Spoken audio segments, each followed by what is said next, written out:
Mas é o seguinte, vamos começar logo essa edição, porque vamos trazer à tona mais uma vez aí o velho escândalo da subvenção da Alesi. Lembra?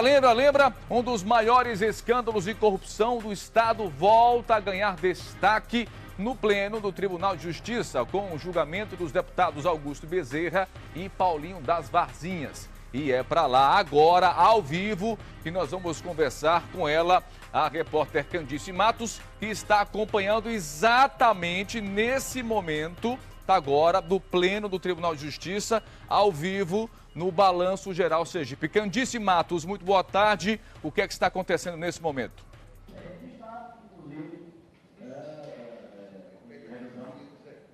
Boa tarde, Tiago. Boa tarde a você que assiste ao Balanço Geral. Nesse momento, o nosso telespectador está vendo a alegação do advogado Aurélio Belém. Ele que defende os dois deputados estaduais, Augusto Bezerra e Paulo Rajembeck, e também a assessora parlamentar de Paulo Rajembeck. Ele, nesse momento, faz uma explanação muito forte. Ele defende que o tribunal precisa entender qual foi o caminho do dinheiro que supostamente teria sido desviado nesse esquema das subvenções. Ele chega a citar uma situação grave que aconteceu no STJ em relação à conselheira Suzana Azevedo.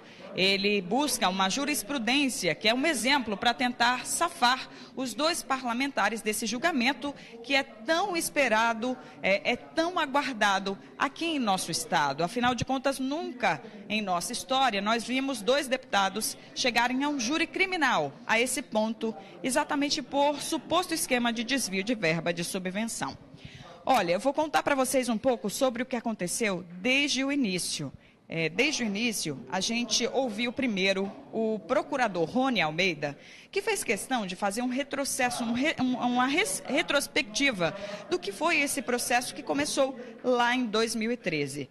Ele chega a falar que a Assembleia Legislativa disponibilizava cerca de 36 milhões de reais para serem divididos entre os parlamentares.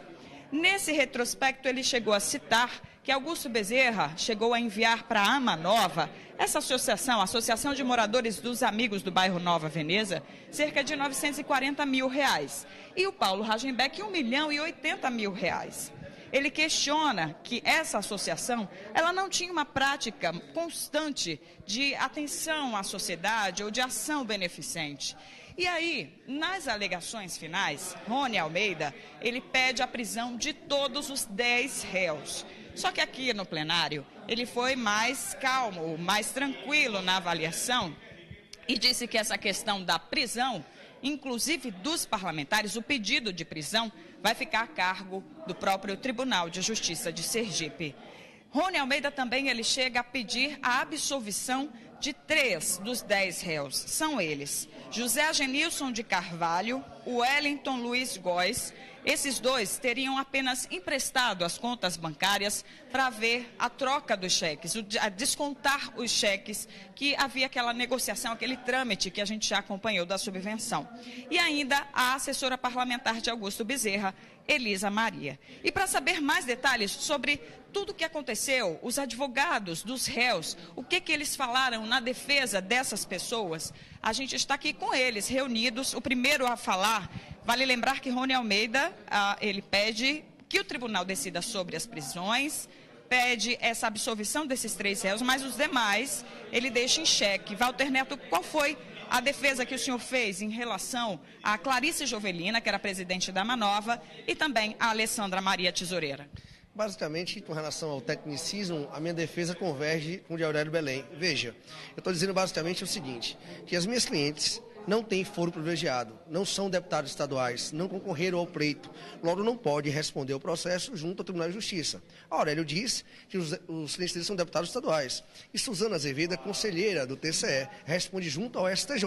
Logo, veja bem, se Paulinho das Varzinhas e Augusto Bezerra traz para cá a Clarice e a Alessandra para ser julgadas junto ao TJ, por que Suzana não traz para o STJ Augusto e as duas? Ou seja, como ele falou, na verdade, é um julgamento pela metade. Você não pode, na verdade, fazer dessa forma. Veja, a Lava Jato diz o que hoje em dia.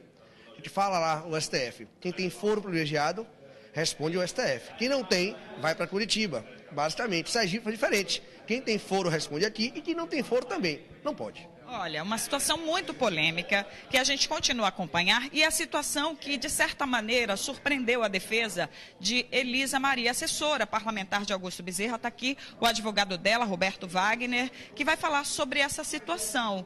O Ministério Público fez esse pedido de absolvição, mas o tribunal ainda não. Para vocês, como é que fica?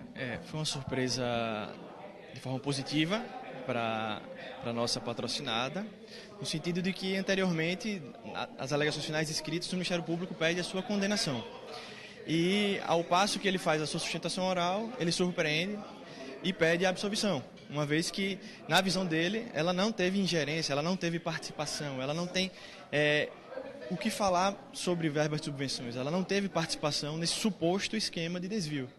E coaduna com a defesa, né?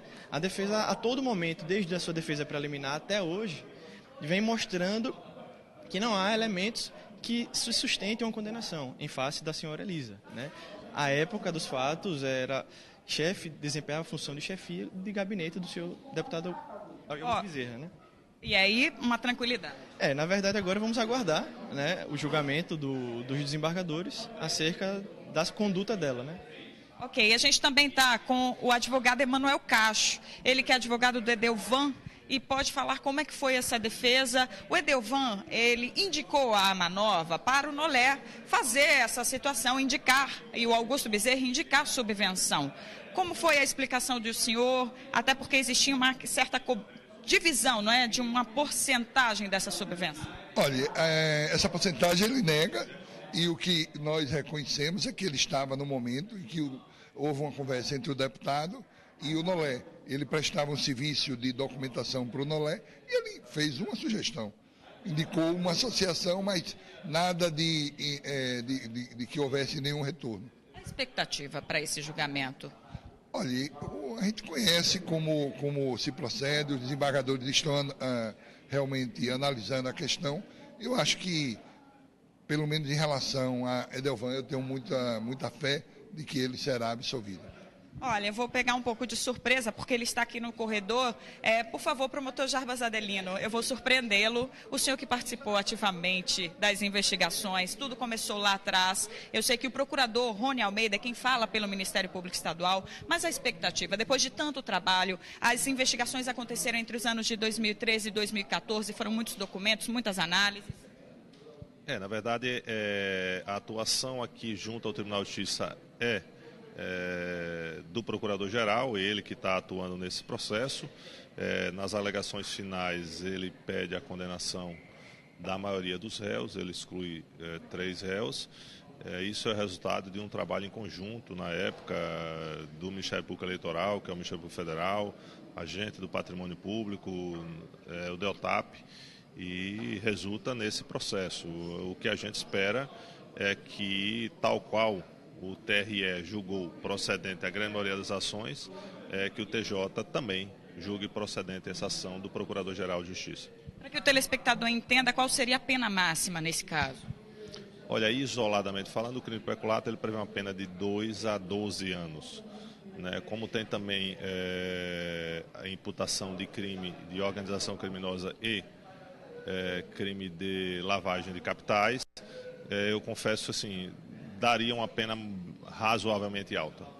Eu queria agradecer, desculpa ter vindo assim de surpresa, abordá-lo de surpresa, mas a gente vai voltar lá para dentro, porque esse julgamento é muito esperado, existe uma tensão política nessa situação e agora nesse momento continuam as declarações do advogado dos 2 parlamentares, Augusto Bezerra e Paulo Rajembeck. Aurélio Belém permanece falando para os desembargadores, para ver se os convence da inocência desses parlamentares. Tiago, segue com você aí no estúdio. Obrigado, Candice Matos, pelas suas informações. Portanto, o advogado Aurélio Belém, que é o advogado... Aqui, pode deixar aqui na câmera 1, por favor. Aqui na câmera 2, por favor. Aqui, câmera 2. O advogado que é de defesa dos deputados, fazendo a sua sustentação oral nesse momento no Pleno do Tribunal de Justiça. E você acompanhando tudo aqui comigo no Balanço Geral Sigilo.